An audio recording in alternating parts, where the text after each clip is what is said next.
Hello good people of the internet, my name is Brendon and you join me in my new home in Randburg in Johannesburg. Today I'm going to be showing you how I edit some of my photographs, particularly some film photographs. I know that editing film is quite controversial, but I believe it's completely necessary.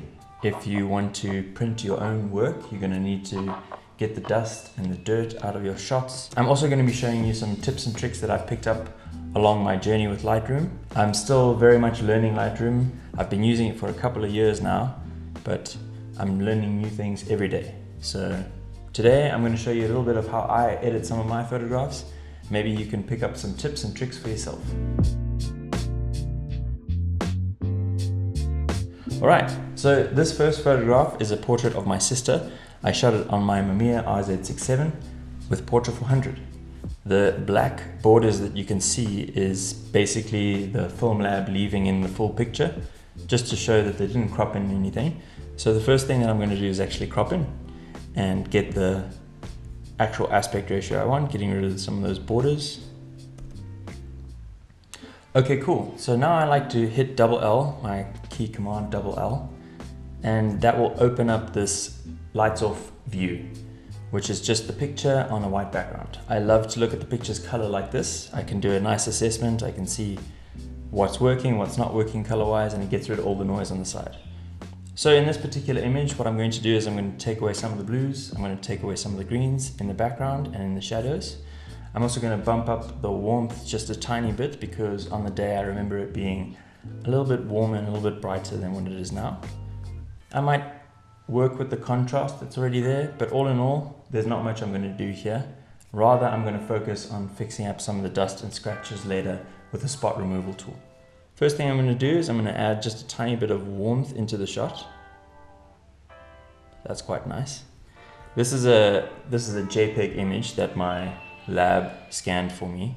So I'm going to keep my adjustments in Lightroom quite small because there's a limit to what you can do with JPEGs in Lightroom.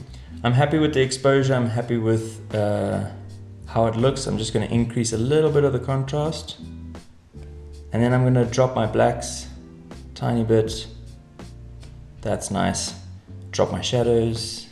And then to combat some of that green and that blue, I'm actually going to tint a little bit of magenta back into the shot. Underneath the tone, you'll find the presence tab right here. This is all stuff that I hardly ever use. Those definitely have their uses, but in general, I like to stay away from them. Next thing I'm going to do is the hue, saturation, and luminance. This is a new interface that they've added in. You could do this before, but it wasn't as robust as what you can do now. Hue shifts the colors up and down the scale, so it can take your reds and make them a little bit more orange, or a little bit more pinky, purpley, you know what I mean. Saturation is how much of that color is present inside of the shot. And then the last one, luminance, is how dark or light that specific color is inside the photograph. So because this is a film and because it's JPEG, I'm just going to do some minor primary color adjustments. That's red, green, and blue. Before I jump in with the reds, I'm actually going to do green and blue because those are going to take away some of those colors from my image and possibly could affect the skin tones. I'm going to get rid of some of the saturation of the green, and then I'm also going to take it down a little bit so that it fades out in the background. And then I'm going to do the same with blue, dropping that saturation, not too much, and dropping the luminance of the blues. Cool, I'm quite happy with the way that the image looks now. So the HSL slider varies from image to image, and I think that each photograph is different. You want to get quite creative in here, but I would suggest not shifting the hues too much. The image can actually break apart if you get too hectic. As I can show you here, you can see her skin is just like crumbling apart when I drop this luminance down in the red values. So within reason, be creative and be clever in this HSL space, as you would call it. The next thing that I like to do is increase some of the sharpness in some of my film shots, especially if it's been scanned by the lab. They provide me JPEGs which round out at 6 megabytes. So I want a little bit more perceived detail in there, so Usually what I would do is I would take this image into Photoshop and do either some smart sharpening or an unsharpened mask. But in this particular instance, I'm going to keep everything inside of Lightroom, and I'm just going to add about 15 to 20 sharpness. And I just want to zoom in. Ooh, let me make it 15 rather. Cool. So at this point, I'm happy with my color and I'm happy with my contrast. The last thing that I have to do is clean up all of the dust, the hair, and the scratches on this film. To do that, I'm going to use the spot removal tool, which is the key command Q in Lightroom. It brings up this little circle and this little menu at the top. And spot removal basically just takes a little bit of your image, and it takes a reference from another point in the picture, and it heals the area that you want to remove the spot from. So it removes the hairs and scratches and then paints over to make sure that it's hidden within the frame. It's actually very advanced. In terms of this scratch over here, I'm going to actually go across the background and my sister's skin, and usually it does a great job. I just need to maybe do a better job tracing it. There you go. I mean, you would never even know that there was a scratch there. So I'm going to work on the rest of this image and I'll join you when I'm done.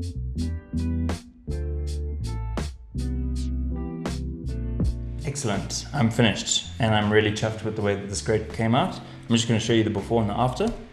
So this is before. You can see the skin tones have changed quite a lot. There's a lot more weird values in this skin tone, but I've warmed it up and I've removed some of the green and the blue from the shadows. I'm really happy with the way that this portrait turned out. Moving on. This image was a house that I shot in Brendon one night. It was scanned by my lab, and usually what your lab might do is they might actually adjust the colors, especially if your white balance is off. This is a daylight film, which is why it's got this blue cast. All the artificial light would look bluey if you were balanced on daylight balanced film. So the very first thing that I'm going to do is I'm just going to correct the color. And now I know that what I'm doing is, in a JPEG's instance, it's removing some of the color already present, but it's not that much, and I am not going to be messing with the colors too much because it is a JPEG. So I know that this house was painted white, so I'm just going to bring my eyedropper tool right here, click on white, and bam. That's exactly what it looked like the night that I shot it. Now, when I'm shooting buildings, what I like to do especially is make sure that all of my lines are straight. And I do that before I start any color adjustments because I'm using the transform tab in Lightroom itself. This basically shifts and pulls the image such that all of the lines appear straight, as they would if you were shooting with a correctly tilted and shifted lens. I don't have one of those, so I usually rely on this quite a lot. So I like to do it first so that I know what I'm working with in the shot itself. That looks great. Everything's straight now. Now I can work on this image.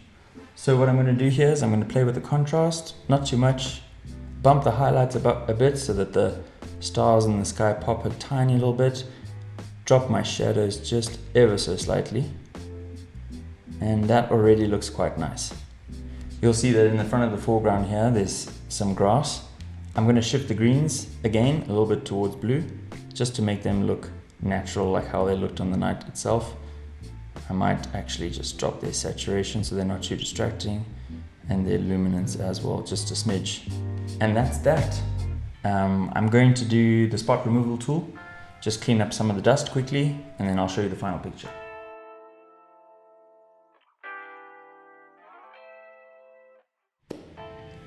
All done. I'm really chuffed with this. I really love the glow coming from that house. And this just speaks to the power of film and its colors and its reproduction of highlights and shadows, because I really didn't adjust this image at all. Changed the white balance, increased some of the contrast, and bumped the greens. That's it. Portrait for the win, as far as I'm concerned. This last picture is a digital picture that I shot in Magoebaskloof in Limpopo. It was one night, there was lots of stars in the night sky. You can't really see it, it's a bit dark, but I know that there's a lot of information in this picture because I shot it in RAW. So for this particular one, I'm going to show you how I bring out some of the details in the stars, make them pop a little bit more in the picture. but I'm also going to show you how versatile shooting raw can be. You can play with a lot of the information without ruining the picture. You'll notice that in this shot particularly, I'm going to be pulling lots of detail. So let's jump right in. So the first thing I'm going to do is just play with my white balance, trying to balance that inside the house there. That's quite nice. I'm going to increase the magenta just a little bit. Okay, now watch what we can do. I'm going to pull it all the way up till I can see the stars, because those are the most important thing in the shot. I know I can fix the foreground. I can see my stars now. So now I'm just going to fix the foreground and grade the colors in the foreground, and then I'm going to come back to the stars later and make them pop even more. So I'm done with the color adjustments and the contrast adjustments to this picture. However, I do want to work on the skies specifically. There's a lot of stars in that nighttime sky behind the elements in the foreground.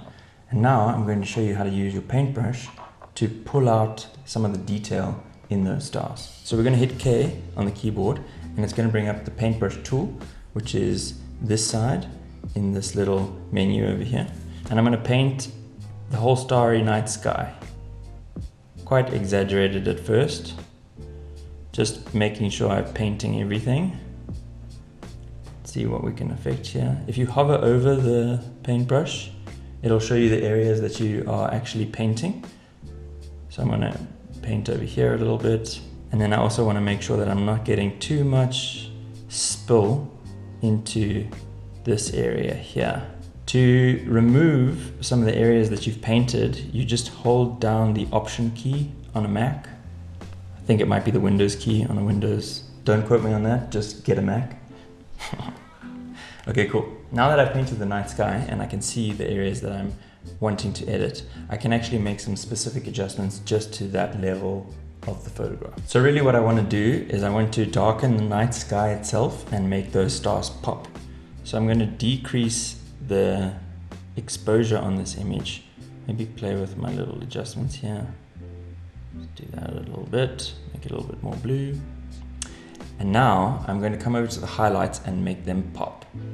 So if I increase the highlights and I increase the whites, you'll see that some of the star detail is coming back, and I actually want to remove this area over here because I don't want this to be too much affected. Cool. I'm also going to drop the shadow values so that the night sky still looks dark. And then I'm going to do something that I don't traditionally do, which is use texture and clarity and dehaze to actually alter the way that the night sky looks and bring those stars back into focus. So I'm going to increase the textures, and you'll see as soon as I pull up this texture, all of those stars pop, all of them. It's amazing. So this is how you can recover some of the stars in the night sky. Clarity also makes those stars pop, and you can also dehaze a little bit if you wanted to. Perfect. So we've done a great job of balancing the starry night sky with the foreground. This is the final image. Oh man, I really like this picture. So nice. So that's how you're gonna get all that detail back from your stars. Don't go too crazy. As I showed you, you can also break your picture using the brush tool. So that's basically how I edit some of my film and digital photographs. I hope you guys took something away from this video. If you liked what you saw today, I'm gonna make more of these videos this year, so you can subscribe and follow along with me. And let me know what you thought in the comments below. See you in the next one. Peace.